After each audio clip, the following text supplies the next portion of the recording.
Welcome to ராஹோ. இன்னைக்கு இந்த வீடியோவில் என்ன பார்க்க போகிறோம் பார்த்தீங்கன்னா, வரலட்சுமி பூஜை தான். அதுவும் எளிய முறையில் வீட்டில் வந்து நம்ம வந்து சாமியோட ஃபோட்டோ வச்சு எப்படி சாமி கும்பிட்றதுன்னா கலசம் இல்லாமல். ஸோ வாங்க பார்க்கலாம். நான் வந்து போன வருஷம் வந்து ஒன் டைம் மட்டும் தான் வந்து வரலட்சுமி பூஜை வந்து கும்பிட்ருக்கேன். இந்த வரைக்கும் கலசம் வச்சு அப்படின்றது வந்து எனக்கு உள்ளே இன்வால்வ்டாக வந்து கொஞ்சம் யோசிச்சுட்டு இருக்கிறேன். ஸோ அதனால் ஃபோட்டோலேயே நம்ம வந்து சாமி கும்பிட்டுக்கலாம் அப்படின்ற மாதிரி தான். தேவையான பொருட்கள் அப்படின்னு பார்த்தீங்கன்னா, நம்ம வீட்டில் லக்ஷ்மி ஃபோட்டோ இருக்கும். இல்லைன்னா 5 சாமியோடு இருக்கும் இல்லைங்களா, லக்ஷ்மி ஃபோட்டோ. அந்த ஃபோட்டோ கூட இருந்தால் போதும். அந்த ஃபோட்டோ வந்து நல்லா தொடச்சிட்டு மஞ்சள் குங்குமம் வச்சுக்கோங்க. உங்களால் மல்லிகைப்பூ வாங்க முடியும்னா வாங்கிக்கோங்க, இல்லை தாமரை வாங்க முடியும்னாலும் வாங்கிக்கலாம். உங்களுக்கு என்ன பூ கிடைக்குதோ நீங்கள் வாங்கி வச்சு சாமிக்கு வந்து அலங்காரம் பண்ணிக்கோங்க. நெக்ஸ்ட்டு வந்து தட்டில் வைக்கிறதுக்கு வந்து 5 பொருள், 7 பொருள், 9 பொருள் அந்த மாதிரி நீங்கள் வாங்கி வைக்கணும். நான் வந்து இன்றைக்கி 9 பொருள் தான் வச்சுருந்தேன். அது வந்து என்னென்னு பார்த்தீங்கன்னா, வெத்தலை பாக்கு கன்ஃபார்ம் வச்சுக்கோங்க. இதில் வந்து காசு வந்து உங்களால் என்ன முடியுமோ வச்சுக்கலாம்.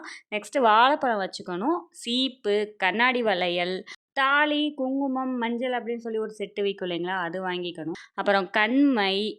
நெக்ஸ்ட்டு வந்து நான் ஸ்வீட்டுக்காக வந்து நெடக்கடலை பருப்பி இருக்கும் இல்லைங்களா, அது வாங்கி வச்சுருந்தேன். ஏன்னா நான் வீட்டில் வந்து செய்கிற அளவுக்கு எனக்கு டைம் இல்லை. ஸோ வீட்டில் வந்து வெறும் பால் வந்து சாமிக்கு வந்து காய்ச்சி நாட்டு சக்கரை போட்டு நான் அதுதான் நெய்வேத்தியமாக செஞ்சுருந்தேன். அப்புறம் நெக்ஸ்ட்டு உதிரி பூக்கள் வேணும். அப்புறம் வந்து குங்குமம் அர்ச்சனை பண்ணுறதுக்கு வேணும். அவ்வளோதான் வந்து சிம்பிளானது.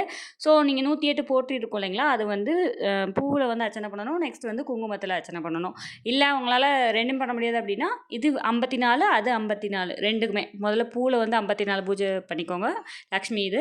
நெக்ஸ்ட்டு குங்குமத்தில் ஒரு 54 பண்ணி முடிச்சுட்டு நம்ம வந்து அதுக்கப்புறம் வந்து தீபாரணை, சாம்பிராணி எல்லாம் காமிச்சிட்டு சாமிக்கு வந்து நெய்வேத்தியம் பண்ணிவிட்டு நம்ம வந்து சாமி கும்பிட்டுட்டு அப்புறம் வந்து வீட்டில் ஹஸ்பண்ட் இருப்பாங்க இல்லைங்களா, அவங்க காலில் விழுந்து சாமி கும்பிட்டு ஆசீர்வாதம் வாங்கிக்கலாம்.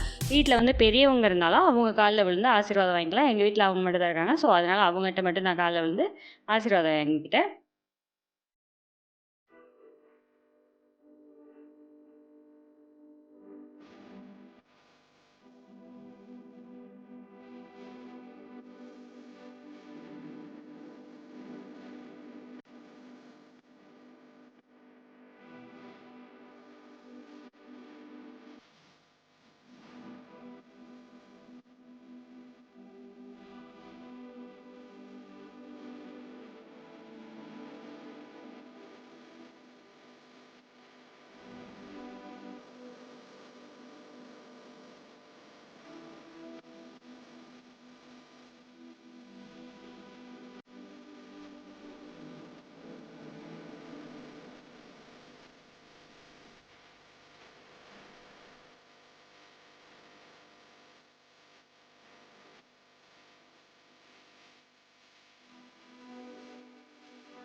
கலசம் வச்சு கும்பிடலாமா அப்படின்னு சொல்லிட்டு கேட்பீங்க. ஸோ கலசம் வந்து உங்கள் முன்னாடி இதில் யாராவது செஞ்சுருந்தாங்க, இல்லை அப்படின்னா பெரியவங்களை யாராவது வந்து எடுத்து கொடுத்து நீங்கள் செய்கிறதா இருந்தால் கலசம் வச்சு சாமி கும்பிடலாம்.